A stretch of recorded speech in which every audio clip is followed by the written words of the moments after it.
Bonsoir à toutes et à tous, bienvenue à la Cité du Vin. Nous allons commencer cette conférence des vendanges du savoir d'ici quelques minutes, mais en attendant, on voulait vous présenter, la Cité du Vin en fait est engagée dans une démarche environnementale. Nous avons à cœur de sensibiliser nos publics aux défis environnementaux de notre époque, et y compris ceux de la filière viticole. Donc, on va vous présenter, avant de commencer la conférence, une petite capsule vidéo qui a été réalisée par Curieux et qu'on diffuse régulièrement en début de nos événements pour aborder ces sujets et présenter notre engagement et celui de la filière. Voilà, je vous laisse découvrir cette capsule et puis ensuite on pourra continuer et introduire cette conférence des vendanges du savoir. À tout de suite.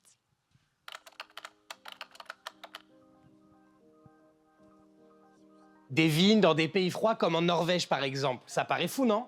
Et pourtant, c'est déjà une réalité. Le changement climatique est visible partout. Et le monde du vin n'y échappe pas. Dans les régions déjà chaudes, comme l'Espagne, l'Italie ou certaines zones d'Australie et de Californie, les températures continuent de grimper. Les sols s'assèchent et certaines parcelles deviennent presque trop arides pour la vigne. À l'inverse, des régions plus fraîches deviennent-elles propices à la viticulture. On produit désormais du vin en Suède, en Norvège et même dans le nord des États-Unis. Mais le changement climatique, ce n'est pas qu'une question de carte géographique. Il agit directement sur la vigne. Quand il fait plus chaud, tout s'accélère. Les bourgeons sortent plus tôt, les raisins mûrissent plus vite et les vendanges arrivent, toujours un peu plus tôt elles aussi. Mais cette précocité a un revers. Les bourgeons et les jeunes feuilles exposées plus tôt sont aussi plus vulnérables aux gelées tardives. On l'a vu ces dernières années, des froids printaniers ont parfois détruit une partie des futures récoltes. Et l'été, entre les fortes chaleurs, les écarts de température et les sécheresses à répétition, c'est la composition même du raisin qui change, et donc celle du vin.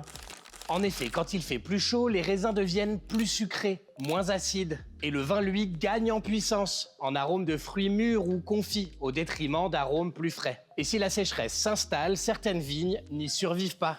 Face à ces bouleversements, les chercheurs se mobilisent. Depuis les années 2000, des équipes du monde entier collaborent pour mieux comprendre l'impact du climat sur la vigne et le vin. En France, plusieurs programmes ont vu le jour avec un objectif commun: observer, prévoir et aider les vignerons à s'adapter. Et justement, des solutions émergent déjà. Et la première, c'est le choix des cépages. Chaque variété de vigne a ses préférences. Certaines aiment la chaleur, d'autres préfèrent la fraîcheur. Et toutes influencent le goût et la structure du vin. Dans les régions les plus chaudes, les cépages traditionnels laissent peu à peu la place à des variétés plus résistantes à la chaleur et aux maladies. Ici à Bordeaux, à côté du Cabernet Sauvignon ou du Merlot, on expérimente de nouveaux cépages venus d'ailleurs, comme le Touriga Nacional originaire du Portugal. Il supporte mieux la chaleur et la sécheresse tout en conservant une belle fraîcheur dans le vin. Ces évolutions amènent aussi à repenser les cahiers des charges des AOC, rédigés pour un climat d'autrefois. Changer de cépage, c'est aussi faire évoluer le goût. Et peut-être peu à peu redéfinir l'identité même des terroirs au gré de l'évolution du changement climatique. Mais à Bordeaux, l'adaptation ne s'arrête pas là. Les vignerons s'engagent. Ils testent, innovent, protègent les sols, l'eau, la biodiversité et réduisent leur empreinte carbone. Avec la démarche Cultivons demain, ils construisent une viticulture plus résiliente, plus humaine, plus vivante. Parce qu'ici, on ne cultive pas seulement la vigne, on cultive l'avenir et l'espoir d'un vin issu d'une terre respectée. Et si vous voulez en savoir plus, profitez de votre passage à la Cité du Vin. La programmation culturelle aborde régulièrement les effets du climat sur la vigne et le vin. Une belle occasion de comprendre, de s'inspirer et peut-être d'agir à votre tour. Voilà. Alors, pour passer à autre chose d'un peu plus réjouissant, nous fêtons cette année nos 10 ans à la Cité du Vin. Donc, on a une petite surprise pour vous. On organise un tirage au sort et donc avec des lots à gagner. Donc, restez bien à vos places à la fin de la conférence puisque ce tirage au sort se fera sur le choix d'un des sièges de la salle. Voilà. Et donc voilà, bon, je passe à la conférence de ce soir. Donc les vendanges du savoir, c'est vous connaissez certainement. La Cité du Vin a le plaisir d'accueillir les conférences des vendanges du savoir, qui est une action culturelle visant à diffuser la culture scientifique autour de la vigne et du vin auprès du plus grand nombre. Et donc nous sommes en partenariat donc avec l'Institut des sciences de la vigne et du vin, l'Université de Bordeaux et l'Université de Bordeaux-Montaigne. Donc ces vendanges du savoir reçoivent le soutien de deux mécènes, Baron Philippe de Rothschild et la Fondation Mouex. Et donc nous sommes très heureux d'accueillir cette conférence et d'accueillir ce soir Hervé Hanin et Françoise Brugère pour cette conférence « Que va devenir le vin ?» Vous aurez la possibilité à la fin de la conférence de poser des questions. On fera circuler un micro-ballon dans le public que vous pourrez vous lancer. Et les personnes qui sont sur Zoom, vous pourrez aussi poser des questions à nos intervenants. Donc n'hésitez pas, dans la partie de votre plateforme Zoom, dans la partie QR, poser des questions qui seront relayées à nos intervenants. Voilà, donc je laisse la parole à Éric Girohéro pour présenter nos invités de ce soir. Très bonne soirée. Merci. Merci à tous. Bonjour. Alors, au Vendanges du Savoir, nous allons fêter les 10 ans l'année prochaine. Donc, il y aura plein de petites surprises, vous verrez. Mais on avait une année de retard par rapport à la Cité du Vin, mais seulement une année. Et donc, pour cette session que nous avons organisée aujourd'hui, c'est par rapport à la question qui se pose. On parle beaucoup de déconsommation du vin, on parle beaucoup de crise économique du vin, on parle surtout de transition. Le vin est en transition agroécologique, transition par rapport au changement climatique, transition par rapport à toute une série de considérations qui touchent à l'économie, qui touchent à l'agronomie, qui touchent à l'œnologie. Et on s'est dit, mais il faut inviter pour parler de ça, sur l'avenir du vin, mais qu'est-ce que va devenir le vin? Il faut inviter des prospectivistes. Alors, je vais demander à Hervé Hanin et à Françoise de venir s'asseoir pour parler de la prospective, nous expliquer ce que c'est. Qu'est-ce que la prospective? Ce n'est pas la prévision. Ce n'est pas vous dire qu'est-ce que sera le vin demain, c'est qu'est-ce qu'il pourrait être et qu'est-ce qu'on pourrait faire en sorte qu'il soit ce qu'on voudrait qu'il soit. Et c'est ça un peu la thématique, l'enjeu de la prospective. Et Françoise Brugère et Hervé Hanin ont travaillé depuis, je dirais, plus de 20 ans, 25 ans, sur la prospective à France-Agrimaire et à l'OIV, avec Patrick Aigrin notamment, et qui ont tous les trois travaillé donc, sur cette question de l'univers des possibles en matière de vignes et de vin, avec Françoise Brugère, donc, qui est responsable de la prospective à France-Agrimaire et qui est aussi responsable alors, c'est quoi exactement ton titre? Analyse économique transversale, du service analyse économique transversale à France-Agrimaire. Et puis Hervé Hanin, Institut Agro Montpellier, lui qui est responsable. Alors, Hervé, c'est directeur de la chaire d'entreprise Vignes et Vins.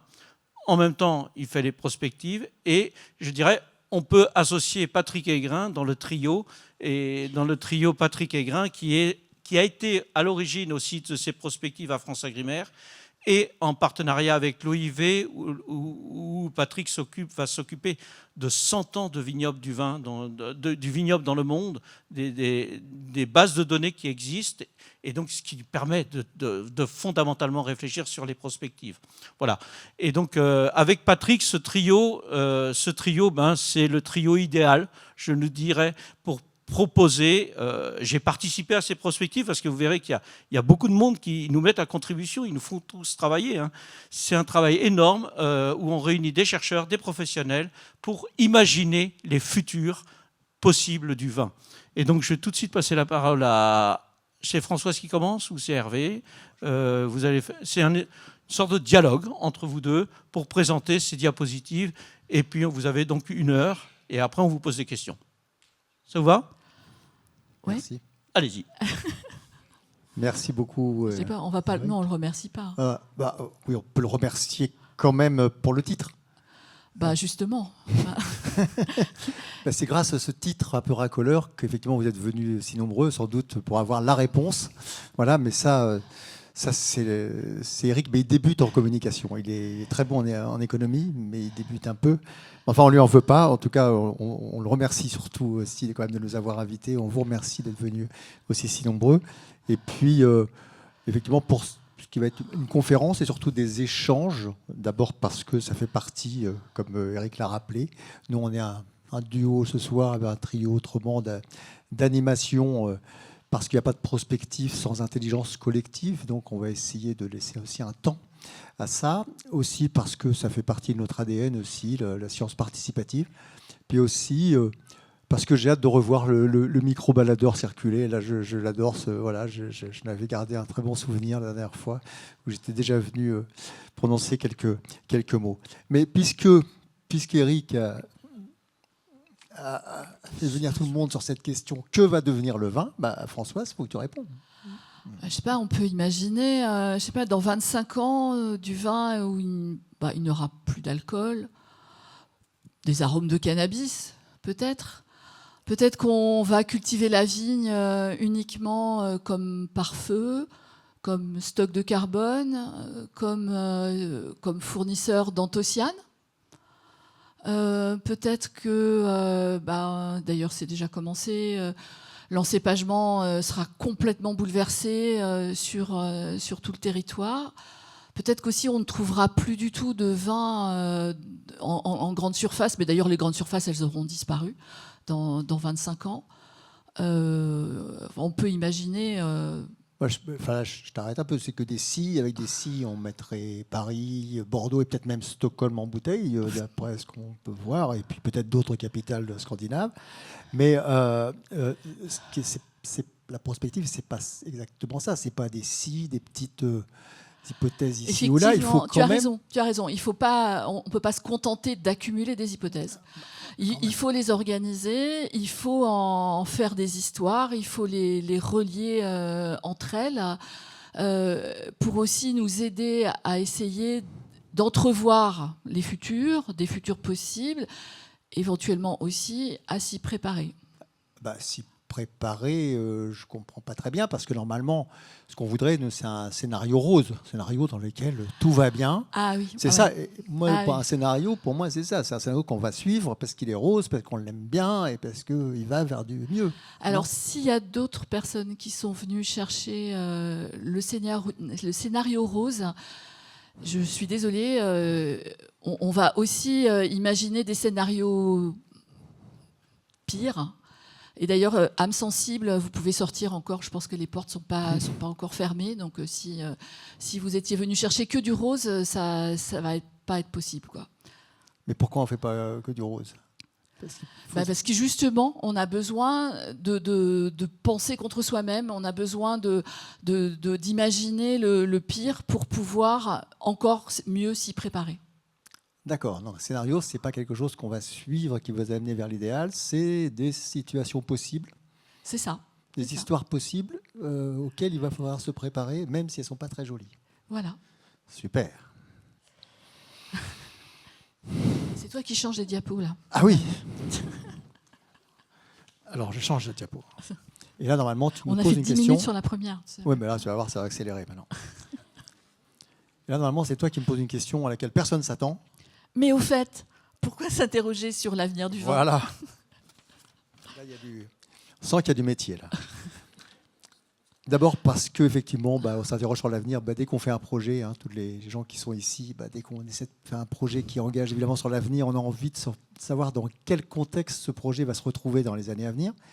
Ensuite, sur le vin en particulier, parce que d'abord, au tout début, qu'on s'est posé la question, très honnêtement, on s'est posé avec l'INRAE, qui s'appelait l'INRA à l'époque, et qui nous disait, mais nous, on voudrait savoir, pour savoir quelle recherche il faut faire sur le vin, il faudrait savoir ce que le vin va devenir.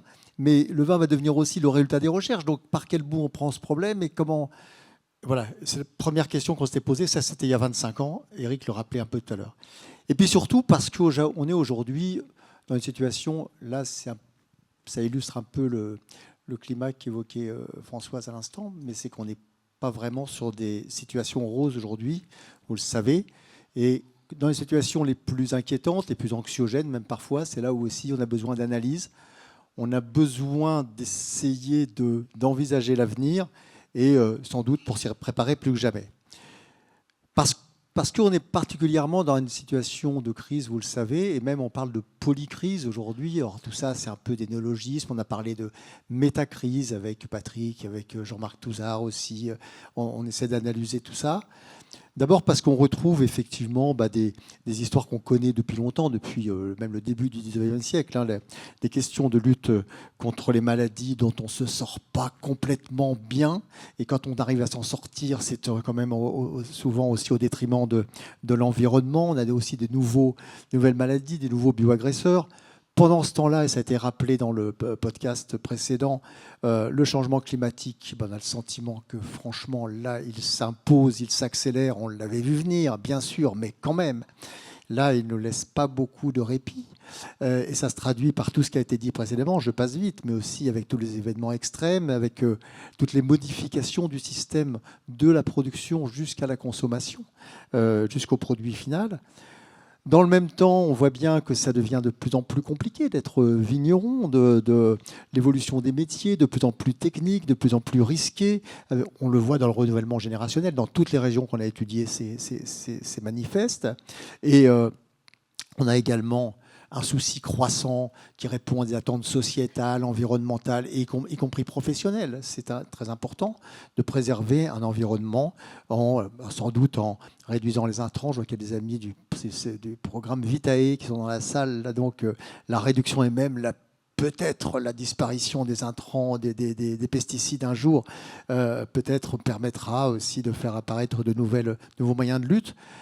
S'adapter au marché. En même temps, effectivement, il y a un président célèbre qui disait que les ennuis, il ne disait pas comme ça, mais il disait les ennuis, ça vole en escadrille. Là, on a vraiment le sentiment que c'est le cas, puisqu'on a aussi des questions qui se posent sur le plan des marchés intérieurs, marché international.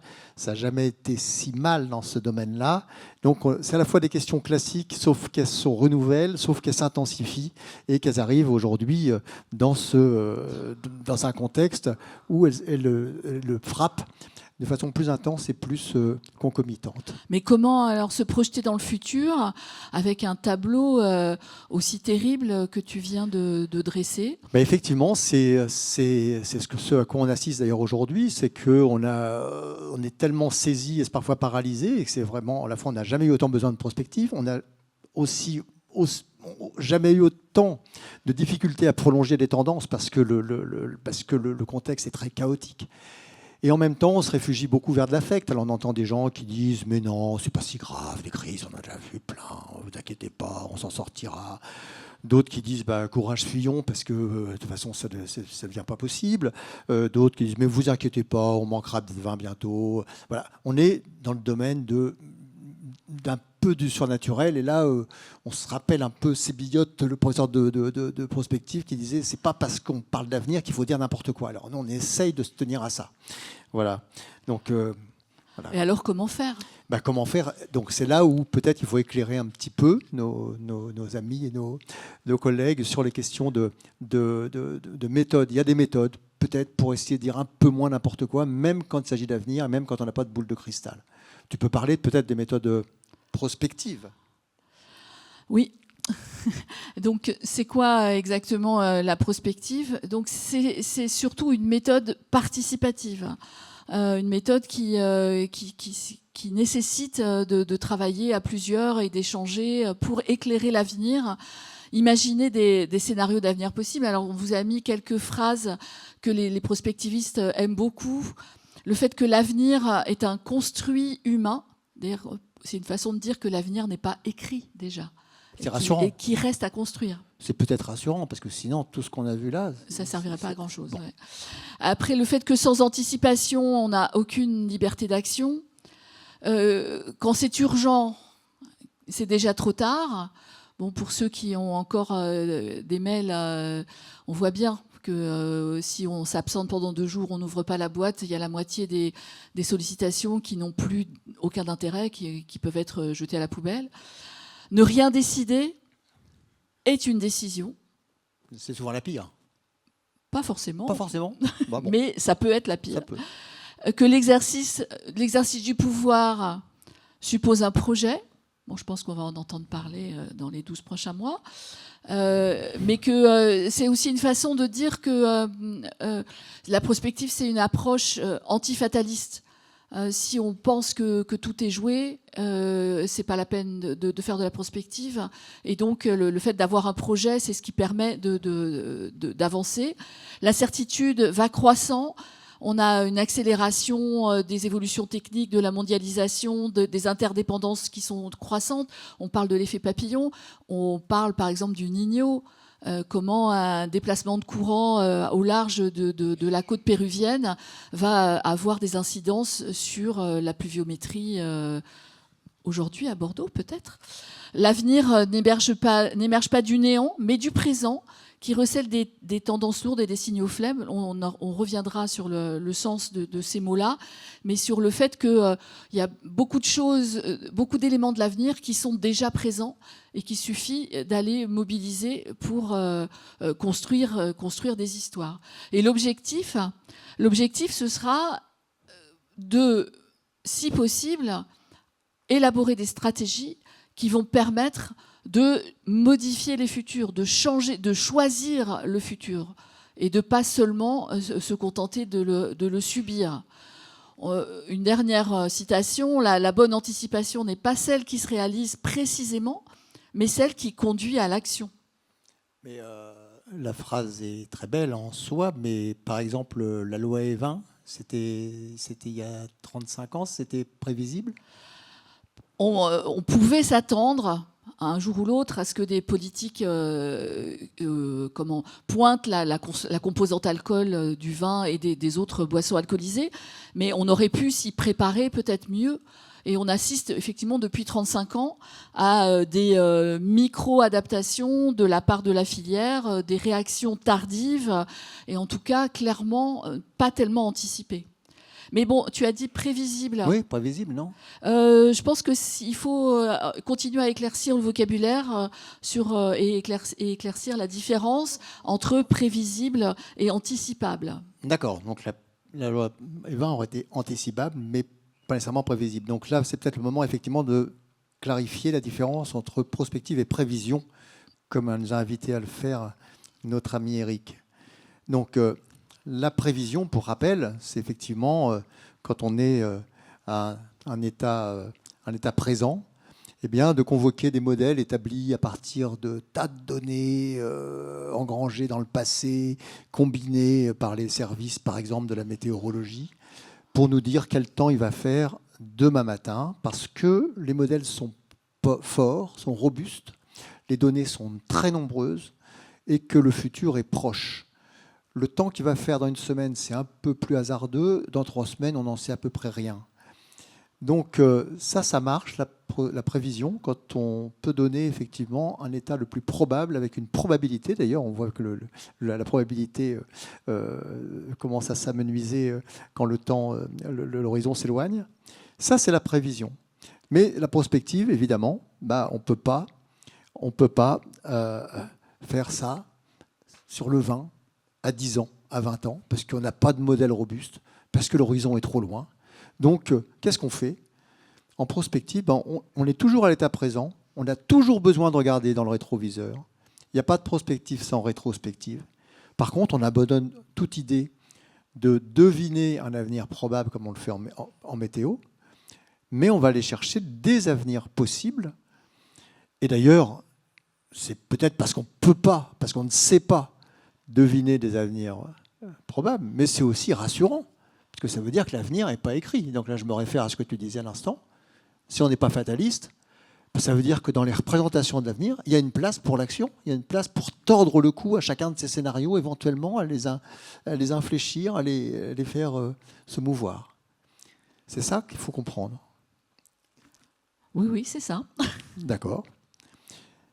Alors, donc, la prospective, si on résume, c'est un exercice collectif, parce qu'on va avoir besoin d'intelligence collective, qui consiste à éclairer l'avenir en imaginant des futurs possibles sur la base de scénarios et de leur analyse collective aussi, de leurs conséquences, des enjeux et de leurs conséquences. On est bien d'accord là-dessus. Alors, effectivement, on est rassuré. Un scénario, il y a de la possibilité d'écriture. sur des agglutinations d'hypothèses qui soient intéressantes, qui soient pertinentes.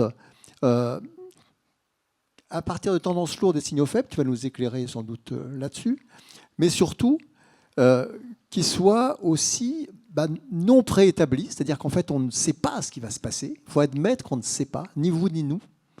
On fait de la prospective depuis 25 ans, on ne sait pas sur chacune de ces hypothèses. Tous les 6 que tu as dit au début, on n'en sait rien. On peut éclairer des choses jusqu'aujourd'hui avec des spécialistes, mais ce qui se passe demain, on n'en sait rien. Et surtout, c'est des histoires qui vont enchaîner ces hypothèses de façon la plus logique possible. Donc pour résumer, un scénario, finalement, c'est une histoire possible, plausible.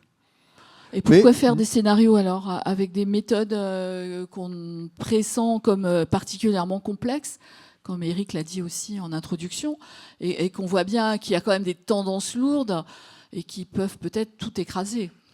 Oui, alors ça c'est intéressant parce que dans les situations de polycrise comme on vit aujourd'hui, les déterminismes sont tellement forts qu'on pourrait baisser les bras, se dire de toute façon, franchement, on ne peut pas grand-chose. Face au climat, on a des gens qui sont anxieux, qui sont même paralysés. Face à la crise économique, il y a des gens qui sont en état également aussi de sidération. Et donc, on peut se dire, mais on n'a pas de marge de manœuvre parce que les tendances lourdes sont très fortes. Et on en connaît des tendances lourdes comme ça. Mais bien sûr, il faut... D'ailleurs, tu pourrais peut-être en préciser, décliner quelques-unes, en montrer. Mais pour montrer à la fois pourquoi il faut les utiliser, mais aussi peut-être avec une certaine méthode. Alors, quelques données, quelques tendances lourdes qui sont actuellement à l'œuvre. Donc, ça, ce sont des chiffres de l'OIV, l'Organisation internationale de la vigne et du vin. Vous avez la production mondiale dont on voit qu'elle est sur 20 ans, qu'elle est très variable. Et elle l'est de plus en plus. C'est ce que le travail que fait Patrick sur les 100 ans de la viticulture mondiale montre que la variabilité s'était atténuée dans les années, à partir des années 70-80, puisqu'on maîtrisait de mieux en mieux la production. Et puis que depuis quelques décennies, là, depuis les années 2000 sur le graphique, on a une grande variabilité, beaucoup dû aux problèmes d'aléas climatiques qui touchent aussi bien l'hémisphère sud et l'hémisphère nord, et le cortège aussi de problèmes de maladies de la vigne, etc. Et aussi, on voit arriver ces dernières années de la régulation de la production par soit la non-récolte dans certains pays, soit de l'arrachage qu'on voit arriver, que ce soit aussi bien dans l'hémisphère nord que dans l'hémisphère sud. Alors là, le graphique de droite, c'est celui sur l'Union européenne avec ses 140 millions d'hectolitres, donc 60% de la production et le fait de l'Union européenne, avec une tendance qui est quand même à la baisse, malgré les variabilités. Et puis l'hémisphère sud, dont là aussi, dont on voit la courbe, comment elle est accidentée et comment, d'une année sur l'autre, on a vraiment des grandes variations. Donc c'est surtout les volumes qui évoluent plus que les surfaces, et c'est beaucoup le climat qui est responsable de ça. Et si on regarde plus spécifiquement sur la France, là sur ce graphique, vous avez en sombre les 5 meilleures années, les 5 vendanges les plus importantes, et en rose plus clair, les 5 vendanges les plus faibles sur les 25 dernières années. Et donc on voit bien que les vendanges importantes en volume de plus de 50 millions d'hectos, elles datent des années 2000, ou du début des années 2000, et que les vendanges les plus faibles sont plus concentrées sur nos dernières années, même s'il y a bien sûr de la variabilité. Donc on va aussi dans on a une production viticole sur ces 25 dernières années qui est plutôt en déclin pour la France. Et si on regarde aussi la consommation. Donc la consommation mondiale, elle a tendance aussi a diminué depuis quelques années, depuis 5 ou 6 ans, de façon très marquée. Alors que les exportations dont vous voyez le graphique en haut à droite sont stabilisées, ça veut dire que les échanges continuent, que les pays producteurs consomment de moins en moins, que les vins franchissent des frontières. Et ça, c'est le graphique qui est en dessous, avec les 47% de presque une bouteille sur deux a franchi une frontière entre le producteur et le consommateur. Mais ça a tendance maintenant à plafonner. Le volume des exportations mondiales plafonne et la consommation baisse. Donc on est dans une situation peut-être de changement de paradigme assez fort. Jusqu'à il y a peu, le développement de l'export permettait de cacher la baisse de la consommation intérieure, notamment dans un pays comme la France. Et aujourd'hui, ça ne le cache plus. Donc on a à la fois des difficultés à l'export et une consommation intérieure qui diminue. Et c'est ce qu'il y a sur les prochaines diapos. Donc là, vous avez à gauche la consommation en général d'alcool des Français. Ça, c'est la courbe bleue tout en haut. En dessous, c'est la consommation du vin. Donc l'essentiel de la baisse de consommation d'alcool des Français, elle s'explique par la baisse de la consommation du vin. Et les petits graphiques qui sont sur la droite, ça c'est une étude qu'on fait auprès des jeunes. Alors, les jeunes qui sont réunis pendant ce qu'on appelait les 3 jours, mais qui durent plus qu'une journée, où on a des enquêtes qui se font sur des grandes quantités de jeunes, 17 000 jeunes chaque année, à qui on pose un certain nombre de questions sur leur mode de vie. Enfin, il y a tout un tas de questions aussi sur est-ce qu'ils savent lire, vraiment, c'est des enquêtes qui sont très très riches, et on les interroge régulièrement sur leur consommation de tabac, d'alcool et aussi de cannabis. Et donc sur l'alcool, on voit que la proportion de jeunes qui n'ont à 17 ans déclarent ne jamais avoir bu d'alcool était de quelques pourcents il y a une vingtaine d'années, et aujourd'hui c'est 20%. 20% des jeunes de 17 ans qui disent n'avoir jamais bu d'alcool. Et donc on a vraiment un changement dans la relation au corps, la relation à la santé, la relation au sport, beaucoup de choses dans le mode de vie qui donnent ce signe-là qu'aujourd'hui, ce n'est plus ordinaire, ce n'est plus nécessaire à 17 ans d'avoir bu de l'alcool. Donc ça aussi, ça fait partie des tendances qui sont assez importantes pour expliquer ce qui se passe aussi sur le vin. Et dernière diapo aussi sur la consommation du vin en France. Alors ça, c'est une étude importante qui avait été faite par l'INRA en son temps, à une époque où on pensait que les gens arrêtaient de consommer. Et en fait, ce qu'elle a montré, cette étude d'abord, c'est qu'on changeait de modèle, on passait d'une consommation régulière tous les jours à tous les repas. Donc ça, c'était la consommation, la pile rouge, qui était en 1980, c'était plus de la moitié des Français qui consommaient du vin tous les jours à tous les repas, et que c'était ça. Et cette étude, elle a montré que c'était ça qui était en train de diminuer avec le développement d'une consommation plus occasionnelle.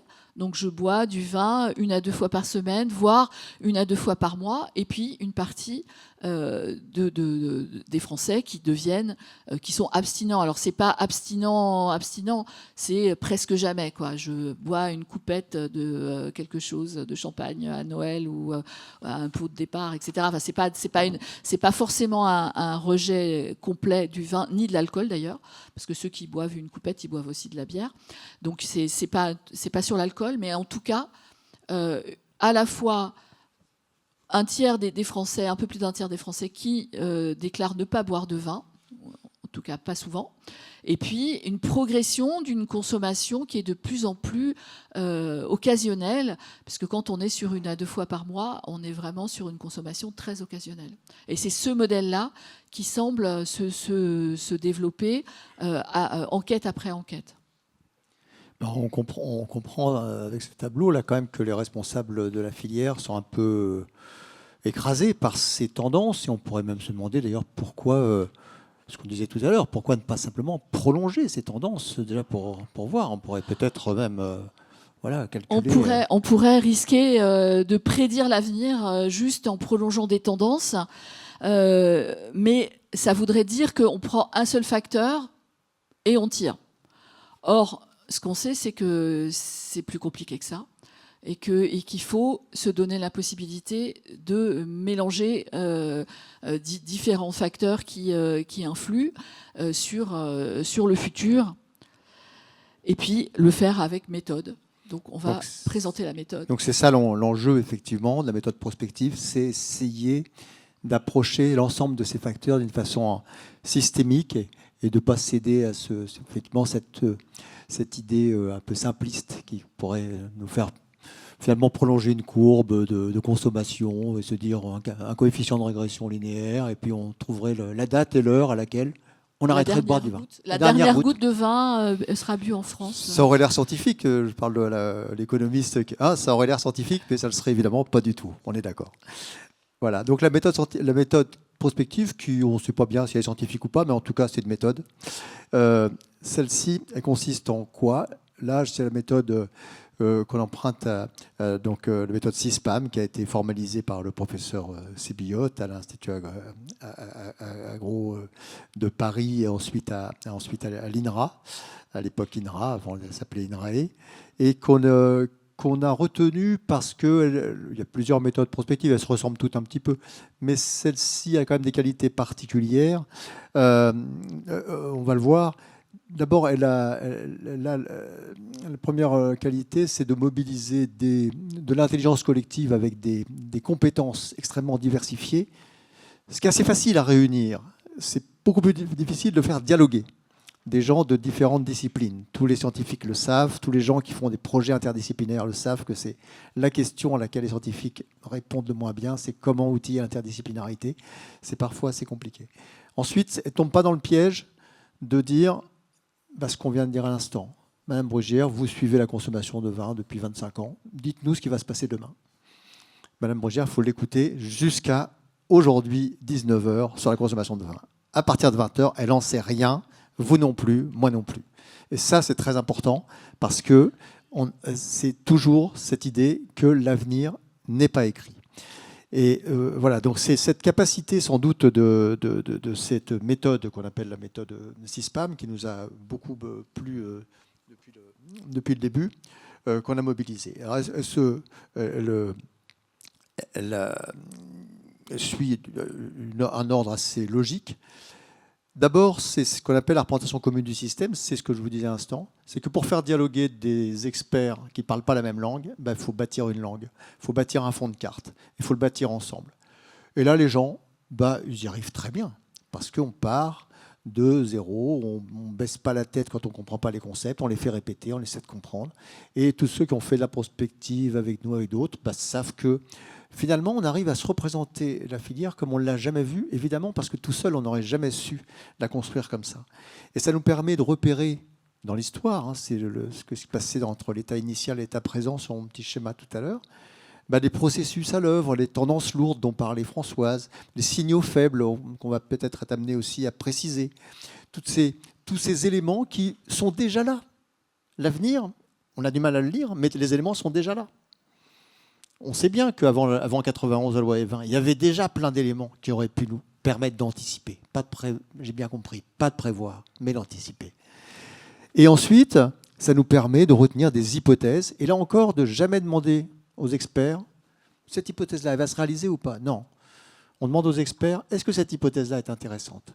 Ça va être quelque chose une pièce maîtresse de la méthode.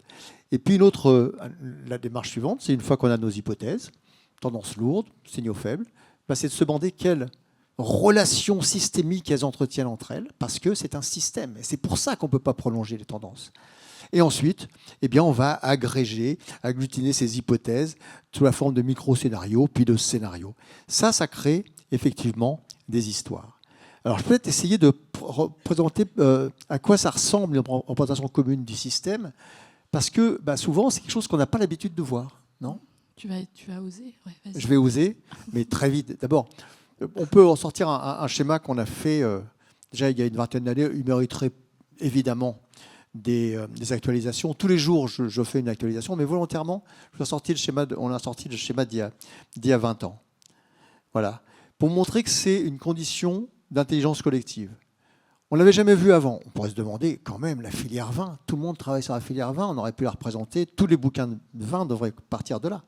Puis on n'avait jamais vu ça. Ça, c'est tous les acteurs très simplifiés. Très, très simplifiés. Qui ont leur mot à dire sur la filière vin. Et ça, c'est très important. Parce que ça nous montre d'abord à quel point tous ont une légitimité, tous ont une histoire, tous ont une force, tous ont un pouvoir. Et des fois, ça nous a fait dire avec Patrick aussi que la filière française ressemblait un peu à un avion dans lequel il n'y aurait que des pilotes, ce qui n'est pas très facile à faire décoller ni à faire atterrir. C'est peut-être aussi une des questions qui se posent pour l'avenir. Mais surtout, ça vous donne une idée quand on essaie de faire parler les experts qui sont des scientifiques ou qui sont des professionnels dans toutes ces organisations-là, ils parlent avec un prisme déformant. Nous parlons avec des prismes déformants. Et donc l'idée, c'est de gommer ces prismes déformants. Et on les gomme d'autant mieux qu'on sait d'où on parle et comment cette filière, à quoi ressemble cette filière. Et de la même façon, quand on veut essayer de traquer des hypothèses, on voit bien tout à l'heure, c'était intéressant tes hypothèses là. Et s'il y avait moins d'alcool, etc. On a visité la cité qui est formidable. On voit qu'il y a des tendances qui nous montrent des choses comme ça. Mais c'est pas sûr que ça va jouer sur des questions binaires comme ça. Pas d'alcool, plus d'alcool. C'est souvent, l'avenir, il part souvent de micro-tendances, de micro-faits, de signaux très faibles. Et ça, il faut aller les traquer. Et ça, c'est pas dans le Midi Libre à Montpellier ou dans le Sud-Ouest à Bordeaux. Parce que ça demande d'aller traquer et de façon assez fine. Et pour ça, il faut aller se représenter la filière dans tous ses moindres détails. Alors là, on ne va pas passer beaucoup de temps là-dessus, parce que c'est juste pour vous montrer que ça a été construit avec des œnologues, des spécialistes de viticulture, de physiologie, de génétique, d'économie, de droit international. Et quand on voit tout ça, on voit à quoi ça ressemble la filière dans ses dimensions de tous les flux qui la traversent, ces flux matières. On part des vignes mères de Porte-Greffe et on va jusqu'au vin consommé. Et on passe par tous les produits, les sous-produits, etc. Mais on passe aussi par les flux d'informations. Là, on est traversé par des flux d'informations réglementaires dans le vin, comme aucune autre filière, de flux d'informations qui nous viennent des sommeliers, des prescripteurs, des médecins, des nutritionnistes, tout le monde a son mot à dire, les journalistes, etc. Et puis des flux économiques qui ont à voir avec la réglementation. Vous voyez, quand on commence à représenter ça, ça devient des systèmes extrêmement complexes. Mais c'est là que se trouvent les petits bouts, peut-être, d'hypothèses dans lesquels il y a les ferments. On peut faire une analyse peut-être avec un microbiote de système. En tout cas, il y a les ferments peut-être du changement. Et c'est ça qui nous paraît intéressant. Ça peut paraître illisible, et pourtant, c'est comme un fond de carte. D'abord, c'est illisible parce que là, vous le découvrez en 5 secondes, c'est impossible de rentrer dedans. Quand on le construit, on est très à l'aise dedans. Et puis surtout, on peut l'utiliser. On peut l'utiliser. Et oui, on peut l'utiliser. Mais comment on peut utiliser ça ? On le passe à la table à secousse. Par exemple, l'alcool. On a parlé de la loi Evin. L'alcool dans la filière, c'est pas compliqué. L'alcool, c'est l'ivresse publique, et donc il faut maîtriser les dangers et les usages abusifs. Et donc voilà, on arrête la publicité. Et donc la loi Evin. Et donc à la fois, on est conscient que c'est pas terrible, l'ivresse publique, l'alcoolisme c'est pas terrible, mais la loi Evin c'est pas terrible non plus pour la filière. Voilà, fin de l'épisode. Mais quand on creuse, quand on écrit un système aussi complexe que ça, et qu'on lui dit, retenons mais tout ce qui a trait à l'alcool là-dedans. On le passe à la table à secousse, et il nous dit, voilà, il est beaucoup plus simple. Mais là, on s'aperçoit qu'il y a effectivement un mot sur l'ivresse publique. Il y a un mot sur la loi Evin. Mais il y a aussi des mots, quand même, des mots d'onologues qui nous rappellent que l'alcool, c'est aussi des supports d'arômes, ça a aussi quelques vertus sur la structure du vin. Et puis, il y a des mots aussi d'économie qui nous rappellent que quand même, on a construit toute la filière pour rechercher à faire des vins de qualité, donc qui obtenaient les 12 degrés, qui atteignaient les 12 degrés. Donc, on a sélectionné les vignes qui donnaient plus de sucre, donc on a tout organisé, et le paiement des caves coopératives au degré hectolitre, etc. Et on a tous une part de responsabilité dans l'histoire. Il ne s'agit pas de se flageller, il s'agit de voir comment on a construit le système. Pourquoi ? Parce que quand on décompose le système, c'est comme en phytopathologie. Quand on a trouvé d'où venait le phylloxéra, on a trouvé en même temps les remèdes en allant chercher les États-Unis. Là, c'est un peu la même chose. Là, quand on trouve où sont les problèmes, on peut aussi trouver parfois où sont les remèdes. En particulier, on a à ce moment-là, ça c'était un schéma qu'on a fait il y a une quinzaine d'années, on a été sauvé des variétés qu'on allait jeter parce qu'on ne l'utilisait jamais. Elle ne donnait pas beaucoup de sucre. On a dit, oh là là, stop. Peut-être qu'il faudrait justement préserver dans les collections ces variétés qui pourraient nous servir demain. Donc voilà, des schémas systémiques, c'est là que se trouve. Alors vous comprenez que c'est des heures de travail là-dessus, mais c'est à ce prix-là qu'on essaie de dépasser les idées reçues et les tendances qui pourraient sembler un peu lourdes et déjà inscrites, et surtout à ce point déterminantes.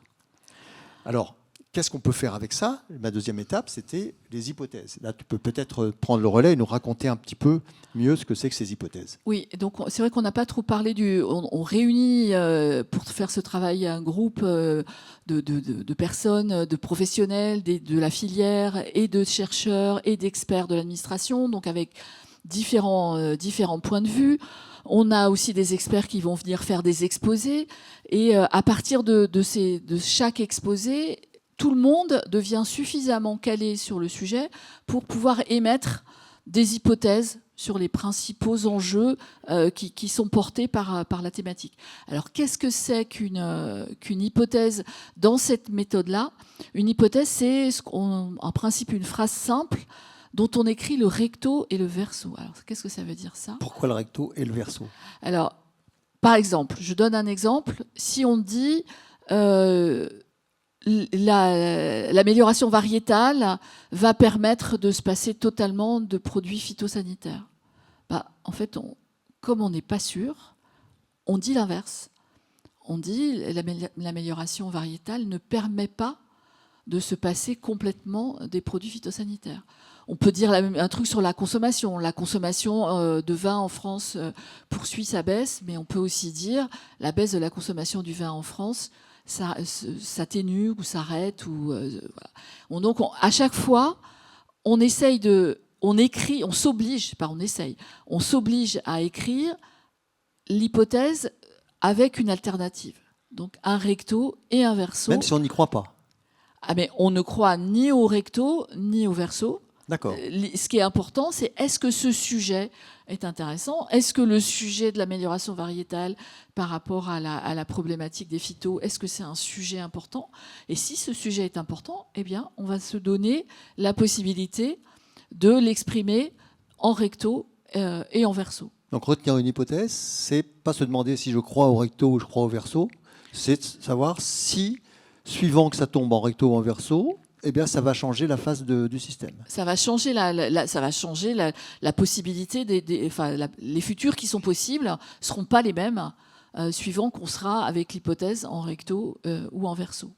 Alors ça marche, on fabrique ces hypothèses, autant avec, donc comme je l'ai dit, avec les exposés, et ça peut être des hypothèses qui sont des tendances lourdes. Ça, c'est comme tu as présenté tout à l'heure, la consommation, la production continue à baisser ou s'arrête de baisser. Mais aussi avec ce qu'on appelle des signaux faibles. Mais ça, c'est toi qui dois l'exposer. Un exemple de signal faible. Qu'est-ce que c'est qu'un signal faible ? C'est quelque chose qui aujourd'hui est très minoritaire, mais dont on peut penser que si jamais il se développait, il aurait une capacité à changer très fortement l'allure de notre système vitivinicole. Un exemple qu'on aime bien, c'est... une étiquette de vin qu'on a trouvée un jour au Canada. Alors ça paraît un petit peu anodin comme ça, c'était il y a 20 ans déjà. Et elle nous dit, regardez comme ce vin est bon, Heritage. Bon, la répression des fraudes aurait pu trouver peut-être des proximités à redire, mais c'est comme c'est au Canada, c'est pas grave.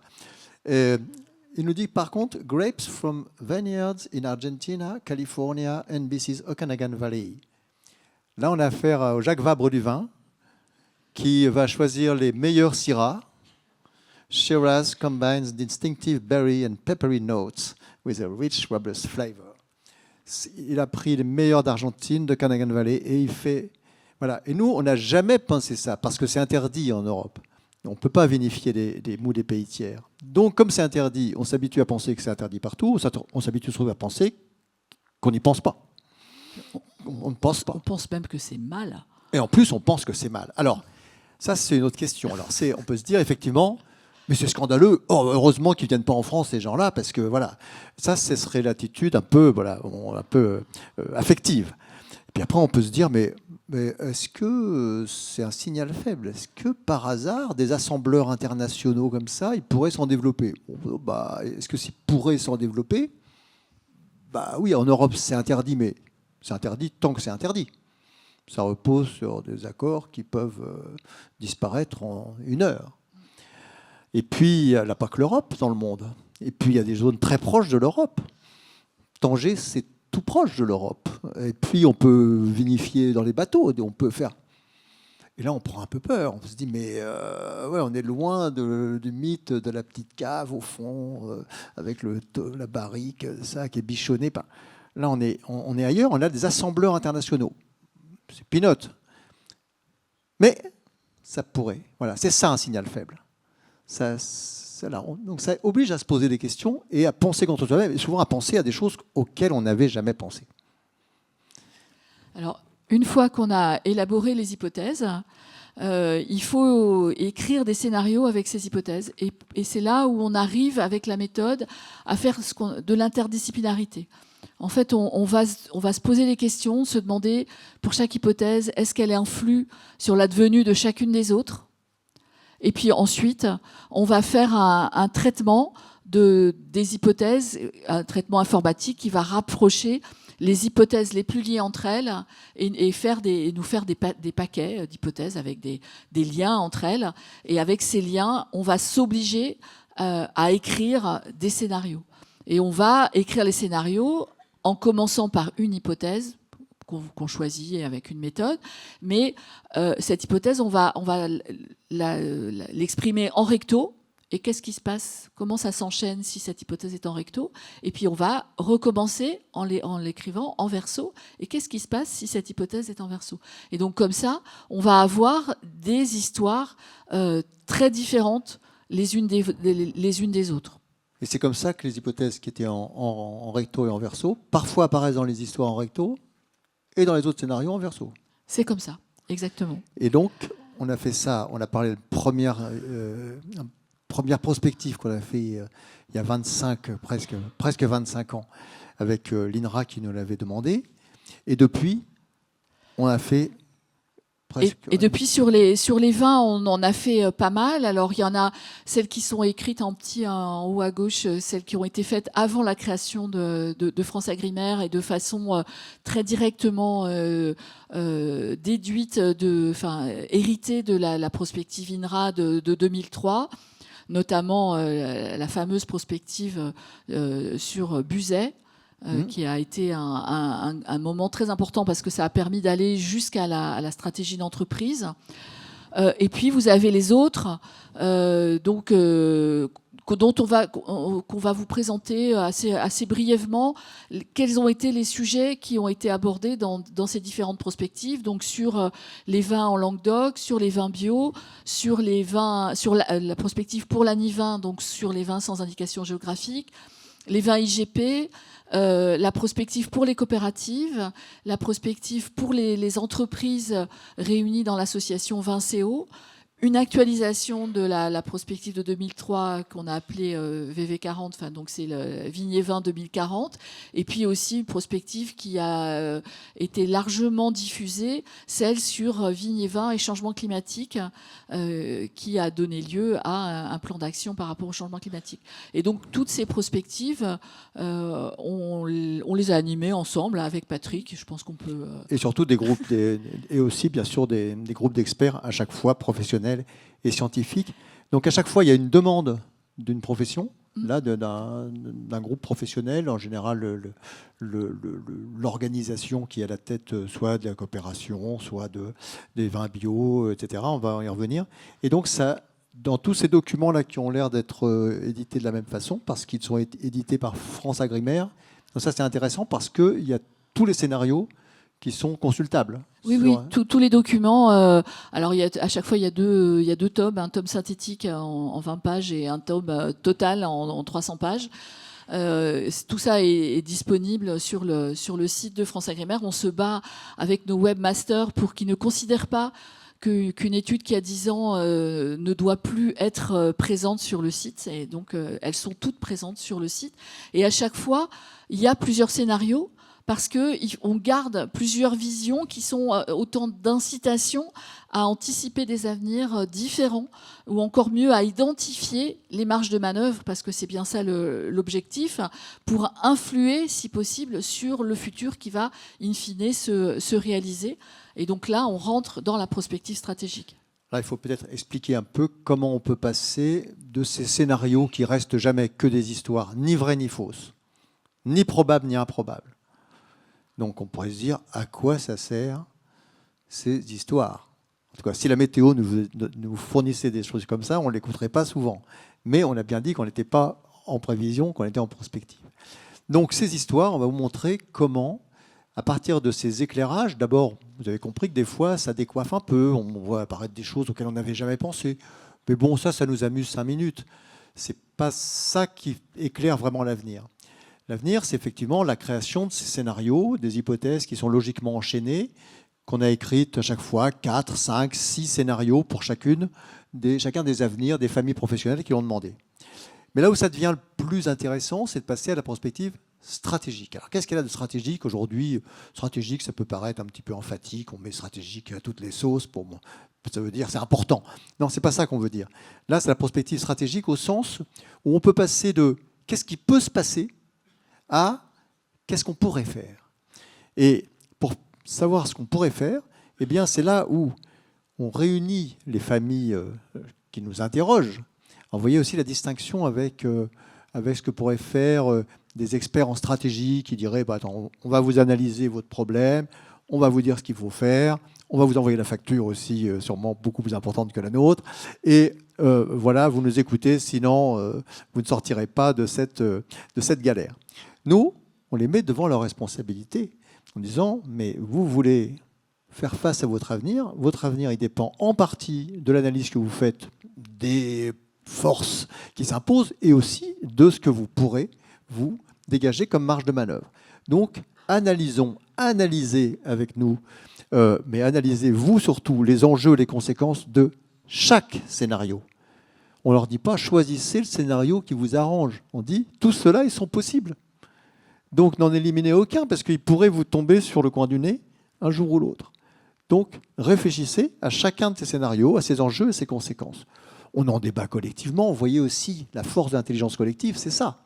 C'est non seulement d'être capable de se représenter des systèmes, mais c'est d'essayer de comprendre pourquoi toi, tu trouvais tel enjeu et moi, je trouve un tel autre. Ou toi, tu trouvais, on avait le même enjeu, mais tu trouvais que c'était quand même défavorable à la filière. Moi, je ne suis pas d'accord. Donc là, on crée des choses qui sont aussi des facteurs un peu managériaux, disons, en la prospective. Mais surtout, à partir de là, quand tout le monde a bien compris les 4 ou 5 scénarios, en général, on aime bien 4. Voilà, parce qu'on peut s'en souvenir, parce qu'on peut bien les visualiser, on peut bien les écarteler. Et là, on prend ses responsabilités en se disant, mais collectivement, qu'est-ce qu'on peut faire avec ça? Eh bien, on peut faire comme toute histoire qu'on peut vous raconter. La mauvaise question à se poser, c'est est-ce que je crois à ce scénario? Là, ça n'a aucune importance, puisque de toute façon, il faut les étudier tous, ils sont tous possibles. La première chose qu'on pourrait se dire, c'est est-ce que par hasard, il ne faudrait pas se préparer au cas où ce scénario se passerait, est-ce qu'on pourrait pas, il ne faudrait pas s'y préparer? Alors oui, ça ce serait donc il faudrait être capable de réagir. Oui, mais tu as dit tout à l'heure, quand c'est urgent, c'est trop tard. Donc ça veut dire que si on veut réagir, il faut réagir par anticipation. Donc qu'est-ce qu'on pourrait faire dès maintenant au cas où ça se produirait dans 10 ans? là, on commence à faire de l'anticipation. Sur une histoire qui est toujours ni vraie ni fausse, ni probable ni improbable, mais qui est possible. Et on peut faire, ça c'est de la réactivité, et on peut faire encore mieux, on peut se dire aussi, mais au fait, est-ce que j'aimerais bien que ça se passe comme ça? Ou est-ce qu'il ne faudrait surtout pas que ça se passe comme ça? Alors d'habitude, on dit pourvu que ça se passe comme ça. Ou on dit oh là là, pourvu que ça ne se passe pas comme ça, puis chacun va prier dans son coin. Alors ça n'empêche pas de prier, on a le droit de prier qui on veut, hein, ça c'est autre chose. Mais là, pour ce domaine qui nous concerne, nous, on n'a pas d'autre pouvoir, c'est de se dire, mais on a le droit de dire, collectivement, on aimerait bien que ça se passe comme ça. Et d'ailleurs, on pourrait peut-être à ce moment-là s'interroger sur les marges de manœuvre qu'il y aurait pour favoriser l'occurrence, l'émergence de scénarios. Et si on pense collectivement qu'il faudrait, plutôt que ça ne se passe pas comme ça, ben s'interroger collectivement sur qu'est-ce qu'on pourrait faire pour que ça ne se passe pas comme ça. Alors si vraiment on pense qu'il ne faut pas s'y préparer, qu'on n'a pas beaucoup de marge de manœuvre, qu'on ne sait pas bien s'il faudrait que ce soit souhaitable ou au contraire que ce soit redoutable, on peut dire des fois, bon, bah, on ne croit pas beaucoup à votre scénario là, mais quand même, vous êtes sympathique. On va regarder quand même si d'année en année, les choses ne se mettent pas à ressembler un petit peu à ces scénarios-là. Donc on va mettre un peu de la veille pour ça. Mais ça, en général, ce qui est le plus intéressant pour l'anticipation, c'est se préparer ou même envisager de tordre le cou à ces scénarios pour qu'ils se réalisent beaucoup plus qu'on aurait pu l'imaginer ou surtout qu'ils ne se réalisent jamais si on ne les souhaite pas. C'est ça, faire de la prospective stratégique. Vous voyez le côté un peu magique avec des histoires qui ne sont jamais que des histoires. Ni vraies, ni fausses, ni probables, ni improbables. C'est là où on passe de la prospective qui est qu'est-ce qui peut se passer à de la prospective stratégique, qu'est-ce qu'on pourrait faire. Et après, la stratégie, qu'est-ce qu'on va faire. Mais ça, la prospective stratégique, qu'est-ce qu'on pourrait faire, et la stratégie, qu'est-ce qu'on va faire, ce n'est pas à nous de le dire.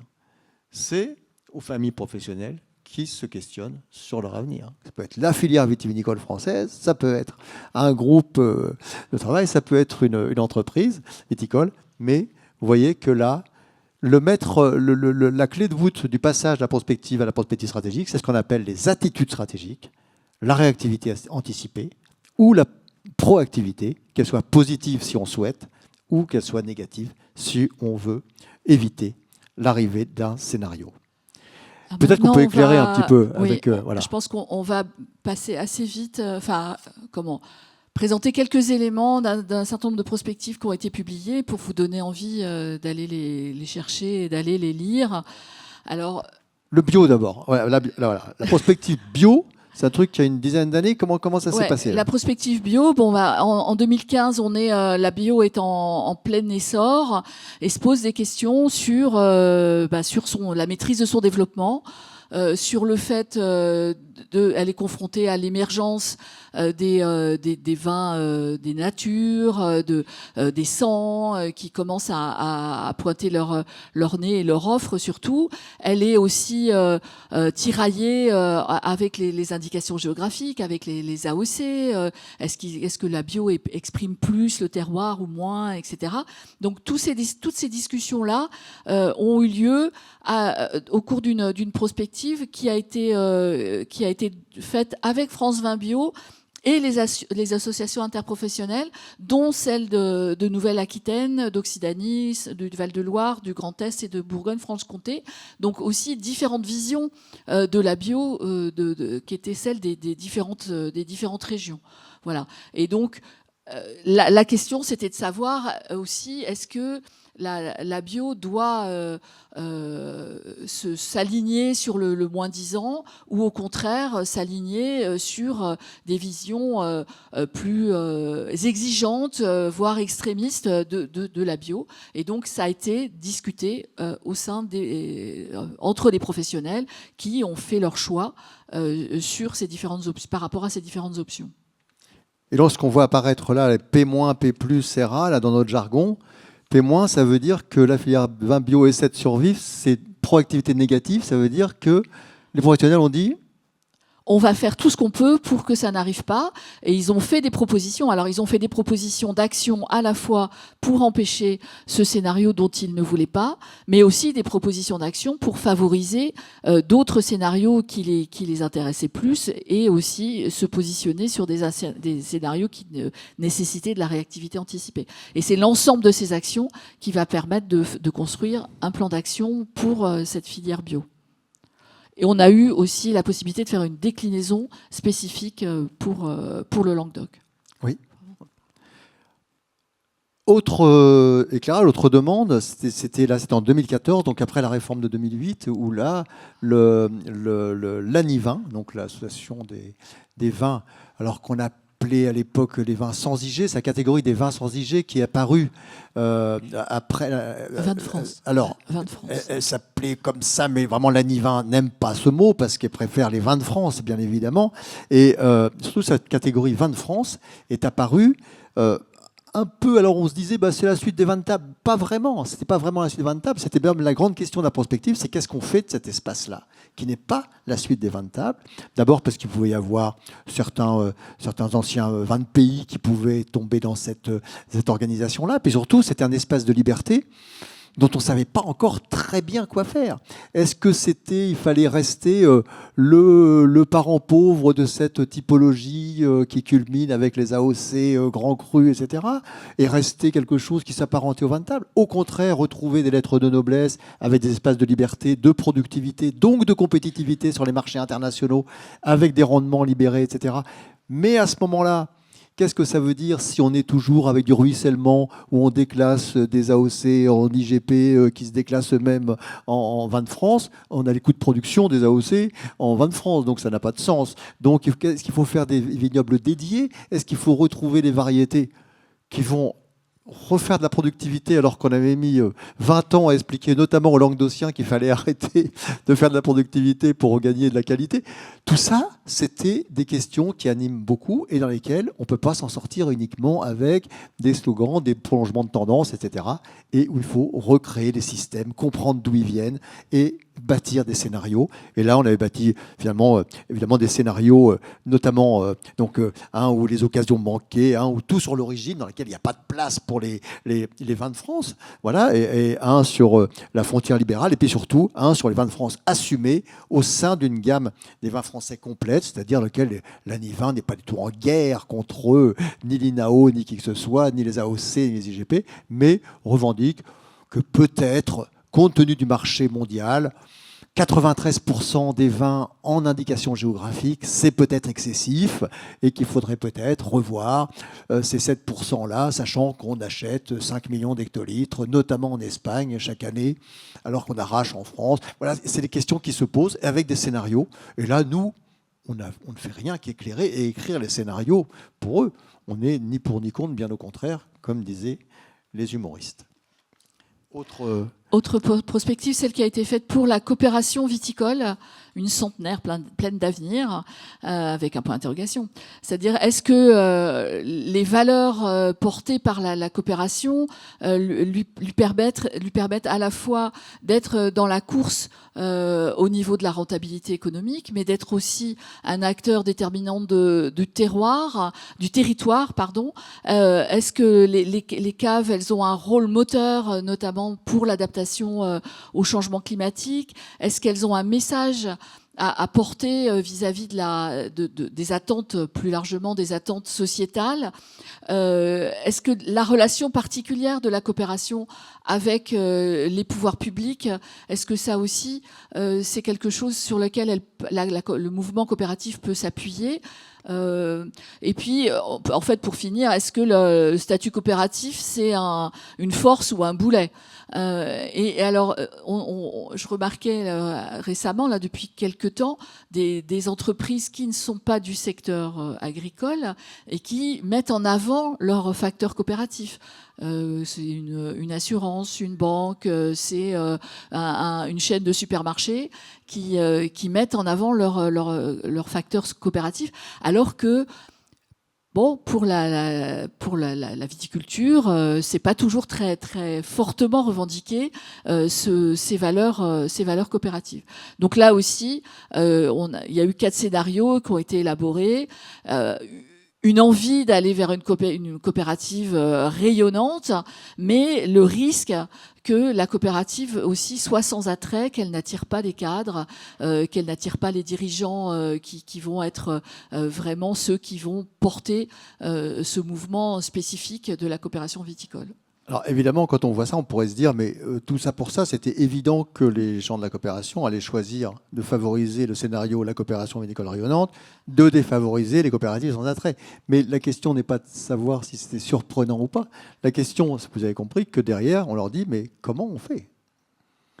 Très bien, vous avez choisi la coopération vinicole rayonnante. C'est quoi les leviers ? C'est quoi les moteurs ? Qu'est-ce que vous allez faire pour favoriser ce scénario-là ? Mais en même temps, qu'est-ce que vous allez faire pour faire en sorte que les coopératives ne deviennent pas sans attrait ? Et en même temps, comment vous vous préparez à un modèle coopératif qui est bâti pour temps de crise ? C'est ça l'ensemble de la stratégie, c'est la combinaison de ces leviers-là qui vont bien sûr favoriser, dans le sens de scénarios qu'on veut favoriser, mais aussi pour se prémunir de ceux qu'on ne veut pas favoriser. Autre exemple, peut-être, vite, la prospective Vigneuvin. Alors, c'est une grosse prospective nationale, donc on pourrait tenir une journée entière dessus. Mais ce qui est intéressant dans cela, c'est que c'est la première fois qu'on a vu apparaître, en tout cas qu'on a vu apparaître. Vous pourriez dire, ben non, c'est vous qui l'écrivez, vous ne voyez pas apparaître, c'est vous qui avez écrit. Mais non, ce qu'on a dit tout à l'heure, penser contre soi-même, c'est quand on met des hypothèses comme ça, en recto, en verso, qu'on confie à une matrice dont on a complètement oublié, évidemment, vous voyez une matrice avec 50 hypothèses croisées, ça fait 2500 questions à se poser, on n'a aucune idée de ce qui va ressortir. Et là, on voit des hypothèses qui sont enchaînées, dans lesquelles on voit apparaître le vin mis à peu près au même niveau que le cannabis, dans les psychotropes, dont il faut bien sûr user qu'avec parcimonie, évidemment pas avant d'aller sur la voie publique et encore moins prendre l'automobile, mais qui reste une espèce de psychotrope admissible dans les sociétés où on ne sait pas très bien s'il existe des sociétés sans psychotropes, donc plutôt celui-là qu'un autre. Vous voyez en quelques années comment, finalement, par un effet de ciseaux, le cannabis qui était totalement rejeté, et même, on ne peut même pas prononcer le mot, le vin qui était le produit culturel sans problème, tout d'un coup, les deux se retrouvent dans une même catégorie, dans un scénario, alors que on n'avait rien pensé de tout ça. Nous-mêmes, on n'avait aucune idée de ça. Voilà, donc exemple de révélation dans ce genre de scénario. Peut-être un mot sur les vins IGP aussi, rapidement. Un mot sur la prospective sur les vins IGP. Bon, on voit bien les IGP, donc qui étaient les vins de pays, qui sont devenus IGP pour être sur la même dénomination que la réglementation européenne. Et donc avec des questions d'identité. Est-ce que l'IGP, c'est l'antichambre de l'AOP ? Est-ce que l'IGP, c'est un lien particulier à son territoire ? Qu'est-ce qui va le distinguer ? Est-ce que si c'est un espace de liberté, est-ce qu'il va être similaire aux vins de France sans indication géographique ? Et quelle quantité, quelle dose de technologie il peut intégrer plus facilement que les AOP, tout en restant authentique et néanmoins accessible. Bon, c'est toutes ces hypothèses-là qui sont, encore une fois, combinées dans les différents scénarios et qui permettent aux présidents des syndicats des vins IGP de se mettre ensemble et d'essayer de se donner aussi une vision commune de ce que doit être, de ce qu'ils veulent comme avenir.